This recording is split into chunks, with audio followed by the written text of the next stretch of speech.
तो दोस्तों आज तारीख हो गई है 14 दिसंबर की, साथ ही में दिन है बुधवार का। वहीं हिंदी तारीख है कृष्णा षष्ठी और महीना चल रहा है पौष का। तो आज दिन भर के मुख्य समाचार और ताजा खबरें आपके लिए हाजिर हैं। दोस्तों आज के मुख्य समाचार में पहली बड़ी खबर आ रही है दिल्ली की सरकार यानी कि केजरीवाल सरकार को लेकर। ताजा जानकारी में बताया गया है आम आदमी पार्टी नए साल पे दिल्ली वासियों को एक बड़ा तोहफा देने जा रही है। दिल्ली सरकार 1 जनवरी 2023 से अपने सभी अस्पतालों और स्वास्थ्य केंद्रों में 450 तरह के मेडिकल टेस्ट बिल्कुल मुफ्त में करेगी। आसान शब्दों में कहें तो दिल्ली वालों का बड़ा फायदा होगा। वहीं दोस्तों अगली बड़ी खबर आ रही है बैंक से पैसे चुराने की धोखाधड़ी को लेकर। जानकारी के मुताबिक एक नए साइबर स्कैम में 50 लाख रुपए निकाल लिए गए हैं। सबसे हैरानी की बात यह है कि पैसा निकालने से पहले कोई भी ओटीपी नहीं आया। आसान शब्दों में कहें तो फ्रॉड करने वालों ने बिना ओटीपी मांगे ही कई ट्रांजैक्शन को पूरा कर लिया। बताया गया है सबसे पहले कुछ अननोन नंबर से कॉल आए। कुछ कॉल को तो व्यक्ति ने इग्नोर कर दिया, लेकिन कई बार फोन भी उठाए। हालांकि कॉल उठाने के बाद उधर से कोई जवाब नहीं आता था, पर थोड़ी देर के बाद देखा तो अकाउंट से आरटीजीएस के जरिए 50 लाख रुपए कट चुके थे। तो दोस्तों सावधान रहिए, सतर्क रहिए और हमेशा अनजान नंबर से, अनजान कॉल से, अनजान मैसेज से, साथ ही इंटरनेट की दुनिया में अगर कोई भी अनजान चीज है तो उससे दूर रहें। वहीं दोस्तों अगली बड़ी खबर आ रही है ट्रेनों के रद्द होने को लेकर और रूट बदलने को लेकर। बताया गया भारतीय रेलवे यात्रियों की सुविधा के लिए लगातार विकास से कार्य करता रहता है। इसके चलते रेलवे को कई बार ट्रेनें रद्द करनी पड़ती हैं, तो कई बार ट्रेनों के रूट बदलने पड़ते हैं। जाहिर बात है इसकी वजह से यात्रियों को परेशानी होती है, लेकिन विकास का काम होने से आने वाले दिनों में आम जनता को ही फायदा होता है। फिलहाल जो ताजा जानकारी आई है इसमें भी कुछ इसी तरह का मामला है। जानकारी के मुताबिक नॉन इंटरलॉक का काम करने के चलते कई ट्रेनों को रद्द किया गया है। साथ ही में कई ट्रेनों के रूट बदले गए हैं। जिन ट्रेनों के रूट बदले गए हैं या जिन ट्रेनों को रद्द किया गया है उनकी जानकारी आपकी स्क्रीन पे दिखाई जा रही है। एक एक करके बताऊंगा तो वीडियो काफी लंबा होगा। वहीं दोस्तों अगली बड़ी खबर आ रही है दिल्ली में होने वाले एक बड़े सर्वे को लेकर। ताजा जानकारी में बताया गया है कि देश की राजधानी में करीब 900 पाकिस्तानी गैर कानूनी रूप से रह रहे हैं, लेकिन पुलिस को इनके ठिकानों की जानकारी नहीं है। इसके अलावा दिल्ली में कितने बांग्लादेशी और रोहिंग्या भी रह रहे हैं। बताया गया है कुल मिलाकर दिल्ली में 5477 विदेशी गैर कानूनी रूप से रह रहे हैं। अब ताजा जानकारी के मुताबिक दिल्ली पुलिस G20 सम्मेलन की सुरक्षा को देखते हुए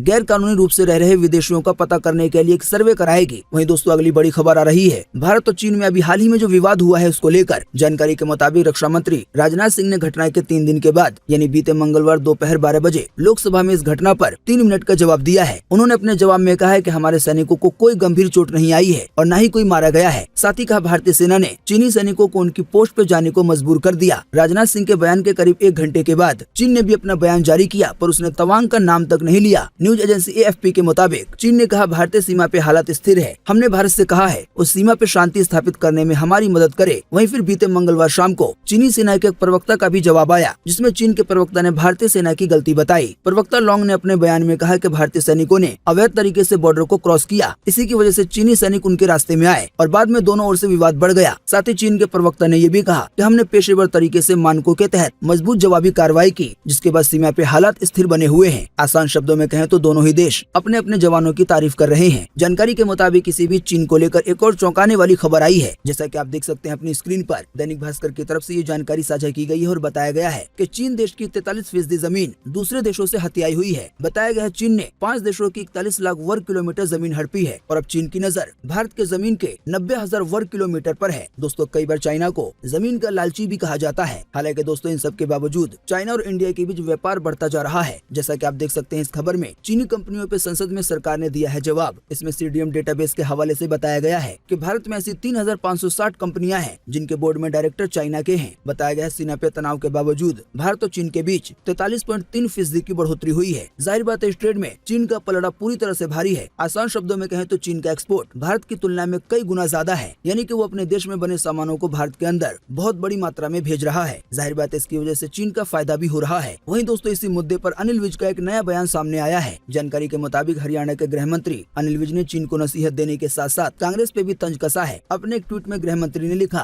कि चीनियों होश करो, ये 1962 के कमजोर दिल वाला प्रधानमंत्री जवाहरलाल नेहरू का भारत नहीं है, बल्कि ये 2022 के शेर दिल प्रधानमंत्री नरेंद्र मोदी का भारत है। दोस्तों आपको बता दें हरियाणा के गृह मंत्री अपने बेबाक बोल को लेकर अक्सर चर्चा में आते रहते हैं। वहीं दोस्तों अगली बड़ी खबर आ रही है सोना यानी कि गोल्ड को लेकर। दैनिक भास्कर की तरफ से ये जानकारी साझा की गई है और बताया गया है कि 20 साल में धरती पे सोना खत्म हो जाएगा। बताया गया इसी की वजह से स्पेस एजेंसी नासा अब दुनिया से बाहर यानी कि स्पेस में सोने की खोज कर रही है। बताया गया स्पेस में 24 अरब मील दूर सोने का भंडार मौजूद है। इसी की वजह से यहाँ जाने की तैयारी कर रहा है नासा। वहीं दोस्तों अगली बड़ी खबर आ रही है आलू और किसानों को लेकर। जानकारी के मुताबिक देश के किसान जल्द ही आलू की 3 नई किस्मों का उत्पादन कर पाएंगे। बताया गया CPRI ने आलू की 3 नई किस्मों को मंजूरी दी है। दोस्तों आप नहीं जानते हैं तो आपको बता दें देश में पूरे 12 महीने ही आलू की खेती होती है और फिलहाल जो ताजा ताज़ा जानकारी आई है उसके मुताबिक आने वाले दिनों में 3 तरह के नए आलू देखने को मिल सकते हैं। ऐसा हो सकता है इनका स्वाद भी अलग अलग हो। हालांकि साथ ही में ये जानकारी दी गई है कि अभी इनके बीज बनने में 3 साल का समय लगेगा, पर बताया गया है कि ये अच्छा मुनाफा देंगी। वहीं दोस्तों अगली बड़ी खबर आ रही है SBI के FD को लेकर। जानकारी के मुताबिक अब स्टेट बैंक ऑफ इंडिया में FD कराने पे ज्यादा ब्याज मिलेगा। जानकारी के मुताबिक बैंक ने फिक्स डिपॉजिट की ब्याज दरों में बढ़ोतरी की है। बढ़ोतरी होने के बाद अब सबसे ज्यादा ब्याज दर 6.75% है। बाकी आप स्क्रीन पर इस टेबल के जरिए देख सकते हैं कि कितने समय का FD कराने पे कितना ब्याज मिलेगा। वहीं दोस्तों अगली बड़ी खबर आ रही है रूस को लेकर। जानकारी के मुताबिक रूस में इन दिनों एक फ्लू फैल रहा है। बताया गया है इस फ्लू को उम्र दराज और पहले से बीमार लोगों के लिए खतरनाक माना जा रहा है। मीडिया रिपोर्ट्स के मुताबिक इसी फ्लू के डर से रूस के राष्ट्रपति व्लादिमीर पुतिन एक मिलिट्री बंकर में छिप गए हैं। साथ ही आपको बता दें वेस्टर्न मीडिया लंबे अरसे से ये दावा करता आ रहा है कि पुतिन को कैंसर है और अब इस ताज़ा खबर में बताया गया है कि रूस में एक नया फ्लू फैल रहा है। वहीं दोस्तों अगली बड़ी खबर आ रही है बच्चा पैदा करने को लेकर।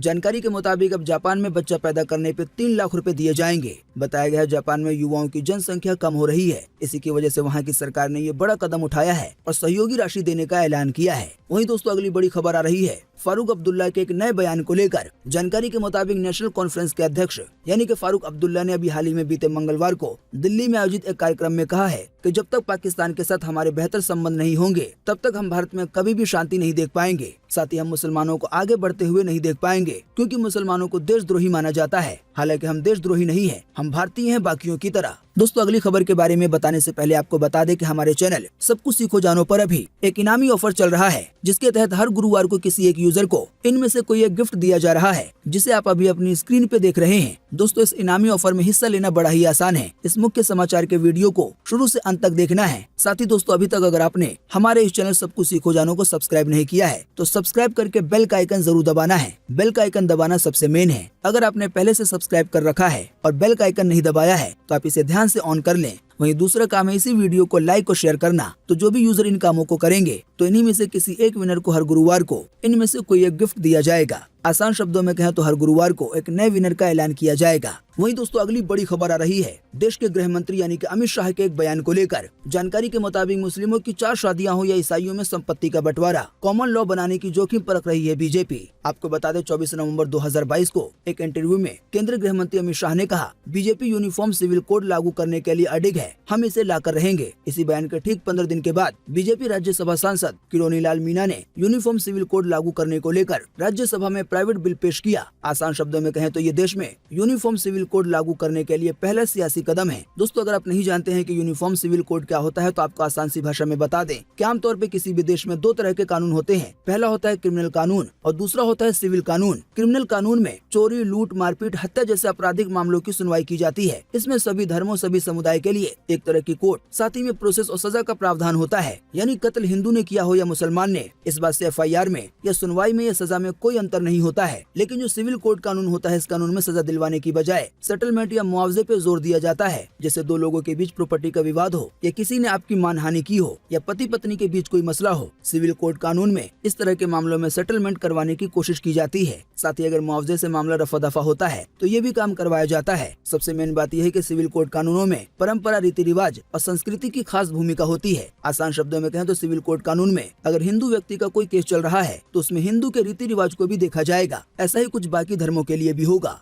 वहीं दोस्तों अगली बड़ी खबर आ रही है हवाई जहाज से यात्रा करने को लेकर। जानकारी के मुताबिक एयरपोर्ट पे बहुत ज्यादा भीड़ होने के कारण बहुत सारे यात्री अपने उड़ान से 5-6 घंटे पहले ही एयरपोर्ट पहुंच जा रहे हैं। बताया गया यात्रियों को फ्लाइट छूटने का डर सता रहा है। बताया गया दिल्ली के IJ एयरपोर्ट के टर्मिनल 3 पर सुरक्षा जाँच में अभी टर्मिनल से प्रवेश में सिक्योरिटी एरिया पार करने में 2 से 2.5 घंटे का समय लग रहा है। आसान शब्दों में कहें तो दिल्ली के इस एयरपोर्ट पर अचानक ही हवाई यात्रियों की संख्या बहुत ज्यादा बढ़ गई है। इसी से जुड़ी एक और खबर आई है, देखें अपनी स्क्रीन पर। हवाई अड्डों पे क्यों उमड़ रही है भीड़? बताए गए हैं इसके 2 कारण। जानकारी के मुताबिक पहला कारण एयरपोर्ट अथॉरिटी ऑफ इंडिया के रिटायर्ड ऑफिसर P सावंत की तरफ से बताया गया है। उन्होंने कहा है कि साल का अंतिम महीना चल रहा है, ऐसे में ज्यादातर लोग छुट्टियों में घूमने जाते हैं। इसके चलते एयरपोर्ट पर यात्रियों की संख्या बहुत ज्यादा बढ़ गई है। साथ ही में घरेलू उड़ानों की संख्या में भी इजाफा हुआ है। वहीं दूसरा कारण बताया गया है कोरोना के खौफ का कम होना। मार्च 2020 में कोरोना के चलते सभी तरह की उड़ानें प्रभावित हुई थी। लोगों में कोरोना का डर बस गया था। हालांकि अब ये डर धीरे धीरे खत्म हो रहा है। यानी कि एक ये भी कारण है एयरपोर्ट पे भीड़ बढ़ने का।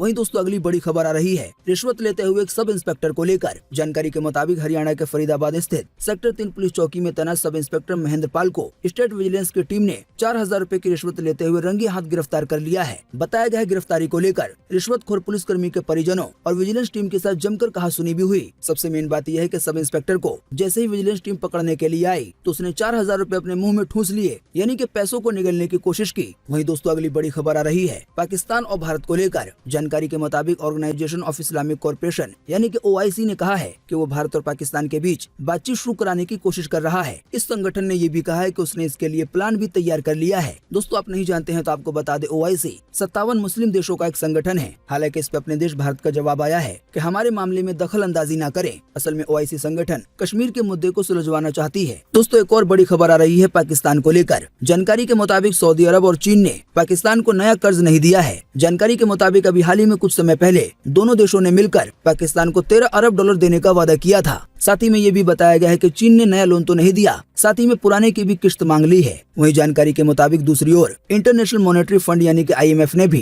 कर्ज की तीसरी किश्त रोक दी है। ऐसे में अब जनवरी से मार्च के पहले क्वार्टर में विदेशी कर्ज चुकाने और इम्पोर्ट के लिए समझ नहीं आ रहा है कि फंड कहां से आएंगे, यानी कि कुछ पता नहीं है कि आने वाले दिनों में पाकिस्तान का क्या होगा, क्योंकि फिलहाल पाकिस्तान को बहुत ज्यादा पैसे की कमी है। वहीं दोस्तों अगली बड़ी खबर आ रही है नीतीश कुमार के एक नए बयान को लेकर। ताजा जानकारी में बताया गया है मुख्यमंत्री नीतीश कुमार 2025 में बिहार विधानसभा चुनाव में CM पद के दावेदार नहीं होंगे। उन्होंने खुद इसकी घोषणा की है। पटना में महागठबंधन के विधायकों की बैठक में नीतीश कुमार ने कहा कि 2025 का विधानसभा चुनाव तेजस्वी यादव के नेतृत्व में लड़ा जाएगा। आसान शब्दों में यूँ भी कहा जा सकता है कि 2025 में अगर विधानसभा चुनाव नीतीश कुमार जीतते हैं, यानी कि तेजस्वी यादव की पार्टी भी मिलकर, तो फिर 2025 में बिहार के मुख्यमंत्री तेजस्वी यादव बन सकते हैं। नीतीश कुमार ने अपने बयान में ये भी कहा है कि मेरा लक्ष्य 2024 में भाजपा को हराना है। मैं CM या PM का उम्मीदवार नहीं बनना चाहता। वहीं दोस्तों एक और बड़ी खबर आ रही है चाइना की एक नई हरकत को लेकर। जानकारी के मुताबिक बीते 9 दिसंबर को भारत के अरुणाचल प्रदेश में घुसपैठ की नाकाम कोशिश के बाद अब चीन ने ताइवान में अपने लड़ाकू विमान भेजे हैं। अभी हाल ही में बीते मंगलवार सुबह ताइवान के रक्षा मंत्रालय ने इसकी पुष्टि की है। मंत्रालय ने बताया कि पिछले 24 घंटे में चीन ने 18 H-6 बॉम्बर ताइवान के एयर डिफेंस जोन में भेजे हैं, यानी कि ये बॉम्बर विमान परमाणु हमला करने में माहिर हैं। वहीं दोस्तों अगली बड़ी खबर आ रही है टेस्ट मैच को लेकर। जानकारी के मुताबिक भारत और बांग्लादेश की टीमें वनडे मैच के बाद अब टेस्ट सीरीज में आमने सामने होंगी। जाहिर बात है वनडे सीरीज में 1-2 से हारने के बाद टीम इंडिया टेस्ट में धमाकेदार शुरुआत करना चाहेगी। दोस्तों आप नहीं जानते हैं तो आपको बता दें, अभी तक पूरे क्रिकेट के इतिहास में भारत इस फॉर्मेट का एक भी मैच बांग्लादेश से नहीं हारा है। आज 14 दिसंबर 2022 को भारतीय समय अनुसार सुबह 9 बजे से मैच खेलना शुरू किया जाएगा। वहीं दोस्तों अगली बड़ी खबर आ रही है शाहरुख खान को लेकर। जानकारी के मुताबिक सुपरस्टार शाहरुख खान ने अभी हाल ही में मां वैष्णो देवी मंदिर में दर्शन किए। इसी के बाद अब उनकी एक फोटो सामने आई है जिसमें वो माथे पे टीका लगाए हुए नजर आ रहे हैं। बताया गया इस फोटो के सामने आने के बाद बहुत सारे सोशल मीडिया यूजर भड़क गए हैं और उन्होंने कहा है कि शाहरुख खान पठान मूवी की वजह से हिंदू बनने का नाटक कर रहे हैं। दोस्तों आप भी इसी वीडियो के नीचे कमेंट बॉक्स में कमेंट करके बताएं कि क्या आपका भी ऐसा ही सोचना है या आपकी अपनी कोई पर्सनल दूसरी राय है। वीडियो को देखने के बाद नीचे कमेंट बॉक्स में अपना जवाब लिखना ना भूलें। आपके दिए गए जवाबों से काफी कुछ पता चलता है। वहीं दोस्तों अगली बड़ी खबर आ रही है शाहरुख खान के बेटे आर्यन खान को लेकर। ताजा जानकारी में बताया गया है किंग खान के बेटे आर्यन खान बिजनेस की दुनिया में एंट्री करने जा रहे हैं। एक ताजा रिपोर्ट के अनुसार आर्यन ने अपने पार्टनर के साथ मिलकर शराब बनाने वाली एक बड़ी कंपनी के साथ टाई अप किया है। आसान शब्दों में कहें तो शराब के बिजनेस में होगी आर्यन खान की एंट्री।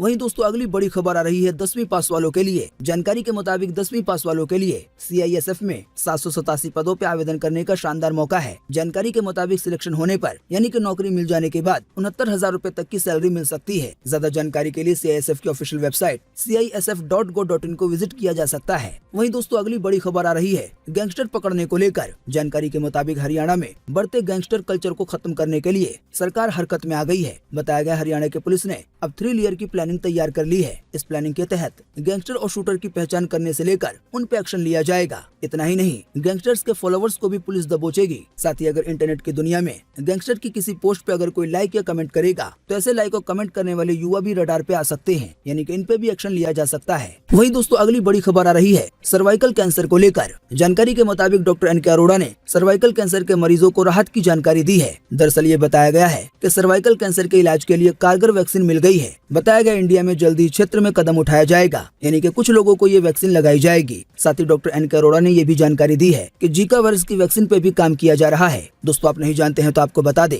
जीका वायरस ने एक बार फिर से भारत भारत में दस्तक दे दी है। हाल ही में कर्नाटक में जीका वायरस का पहला मामला सामने आया है, लेकिन बताया गया है जल्दी जीका वायरस की भी वैक्सीन सामने आ सकती है। वहीं दोस्तों अगली बड़ी खबर आ रही है इसरो में निकली नई वैकेंसी को लेकर। जानकारी के मुताबिक इंडियन स्पेस रिसर्च ऑर्गेनाइजेशन यानी कि इसरो ने साइंटिस्ट और इंजीनियरों के पदों पे वैकेंसी निकाली है। बताया गया इच्छुक उम्मीदवार इसरो की ऑफिशियल वेबसाइट पे जाकर 19 दिसंबर तक ऑनलाइन अप्लाई कर सकते हैं। बाकी आपको वैकेंसी की ज्यादा जानकारी भी इसरो की ऑफिशियल वेबसाइट पे मिल जाएगी। दोस्तों अगली बड़ी खबर आ रही है एक नेता को जेल होने को लेकर। जानकारी के मुताबिक पीएम मोदी की हत्या की बात कहने वाले एमपी के कांग्रेस नेता और पूर्व मंत्री राजा पटेरिया की जमानत याचिका खारिज करते हुए कोर्ट ने उन्हें जेल भेज दिया है। इस सजा के होने के बाद जब नेताजी कोर्ट से बाहर निकले तो इस दौरान उन्होंने विक्ट्री साइन दिखाया, यानी कि अपनी उंगलियों से वी बना के दिखाया। आप नहीं जानते हैं तो आपको बता दें, अभी हाल ही में पटेरिया ने कहा था कि अगर देश में लोकतंत्र को जिंदा रखना है तो पीएम मोदी की हत्या के लिए तैयार रहना चाहिए। हालांकि पटेरिया ने अपने बयान पर बीते सोमवार रात को ही माफी मांग ली थी। दोस्तों अगली बड़ी खबर आ रही है राजनीति जगत से। दैनिक भास्कर की तरफ से ये जानकारी साझा की गई है और बताया गया है कि आम आदमी पार्टी राजस्थान में आने वाले चुनाव में कांग्रेस को 47 सीटों पर नुकसान पहुंचा सकती है। साथ ही बताया गया है अगर आम आदमी पार्टी का गुजरात की तरह राजस्थान में परफॉर्मेंस रहता है तो फिर राजस्थान में अगली बार कांग्रेस की सरकार मुश्किल ही बन पाएगी। हालांकि भाजपा का सरकार बनाना आसान हो जाएगा राजस्थान में। दोस्तों आप नहीं जानते हैं तो आपको बता दें, आने वाले साल यानी कि 2023 में राजस्थान में विधानसभा के चुनाव होंगे। वहीं दोस्तों अगली बड़ी खबर आ रही है सरकार द्वारा कई वेबसाइटों को बैन करने को लेकर। ताजा जानकारी में बताया गया है सरकार ने 2009 से अक्टूबर 2022 तक 30,000 से ज्यादा वेबसाइटों को, साथ ही में कई सोशल मीडिया पोस्ट को, इसके अलावा सोशल मीडिया अकाउंट को भी ब्लॉक किया है। जानकारी के मुताबिक ये कार्रवाई सूचना प्रौद्योगिकी अधिनियम 2000 की धारा 69 के तहत की गई है। साथ ही में अब तक भारत सरकार द्वारा 348 मोबाइल ऐप बैन किए जा चुके हैं। वहीं 104 यूट्यूब चैनलों को भी बैन किया जा चुका है। वहीं दोस्तों अगली बड़ी खबर आ रही है कन्वर्ट हुए दलितों के रिजर्वेशन को लेकर। जानकारी के मुताबिक अभी हाल ही में बीते 7 दिसंबर 2022 को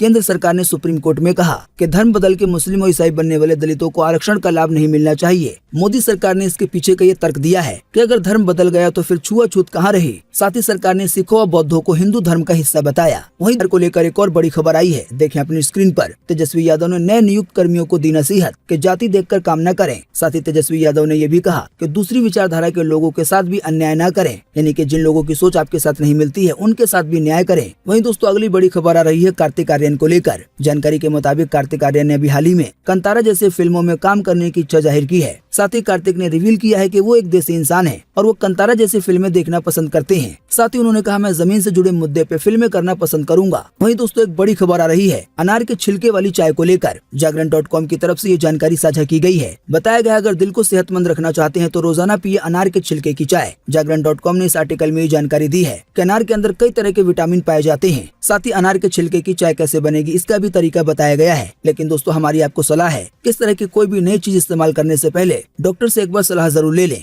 वहीं दोस्तों अगली बड़ी खबर आ रही है नकली सीबीआई अफसर को लेकर। जानकारी के मुताबिक अभी हाल ही में कोलकाता में फिल्म स्पेशल 26 की तर्ज पर कुछ लोगों ने नकली सीबीआई अफसर बनकर एक बिजनेसमैन के घर से 30 लाख रुपए कैश और ज्वेलरी लूट ली है। इसकी शिकायत जब दर्ज करवाई गई तब मामले का खुलासा हुआ। साथ ही इस मामले में पुलिस की तरफ से बताया गया है कि इस पूरी वारदात में कोई घर का करीबी शामिल हो सकता है। वहीं दोस्तों अगली बड़ी खबर आ रही है सोना चांदी के ताजा भाव को लेकर। जानकारी के मुताबिक बीते मंगलवार को सोना 8 रुपए सस्ता होकर 54,534 पे पहुंच गया, यानी कि अभी 10 ग्राम सोने के लिए इतने पैसे देने होंगे। हालांकि चांदी का दाम 82 रुपए महंगा हुआ और अब 1 किलो चांदी के लिए 68,287 रुपए देने होंगे। वहीं दोस्तों अगली बड़ी खबर आ रही है एक व्यक्ति के मुस्लिम से हिंदू बनने को लेकर। इससे जुड़ी जानकारी में बताया गया है कि 32 साल के एक मुस्लिम युवक को हिंदू युवती से प्यार हो गया। दोनों ने मंदिर में शादी कर ली। अब शादी के लगभग 5 साल के बाद पत्नी के साथ इस व्यक्ति ने मंदिर में पहुंचकर सनातन यानी कि हिंदू धर्म अपना लिया है और अब वो मंसूरी से कृष्णा बन गया है। वहीं दोस्तों अगली बड़ी खबर आ रही है टाटा मोटर्स के बड़े वाहनों को लेकर। जानकारी के मुताबिक अगले साल जनवरी 2023 से टाटा मोटर्स के वाणिज्यिक वाहनों के दाम बढ़ सकते हैं, यानी कि जो टाटा की बड़ी बड़ी गाड़ियां आती हैं, ट्रक वगैरह। बाकी इसकी ज्यादा जानकारी के लिए टाटा मोटर्स की ऑफिशियल वेबसाइट को विजिट किया जा सकता है। वहीं दोस्तों अगली बड़ी खबर आ रही है टाइगर श्रॉफ को लेकर। असल में टाइगर श्रॉफ की तरफ से एक वीडियो शेयर किया गया है जिसमें वो बिना शर्ट के नजर आ रहे हैं। खास बात यह है वीडियो में टाइगर श्रॉफ जहाँ पे दिख रहे हैं वहाँ पे बर्फबारी हो रही है और बताया गया है यहाँ पे तापमान -7 डिग्री है। उम्मीद करते हैं इससे आपको काफी कुछ जानकारी मिली होगी। हम बस इसके बदले में आपसे इतना ही चाहते हैं कि आप इस वीडियो को लाइक कर दें और शेयर कर दें, क्योंकि आपका लाइक और शेयर करना ही होता है हमारी मेहनत का फल। वीडियो देखने के लिए आपका बहुत बहुत धन्यवाद। Thanks for watching.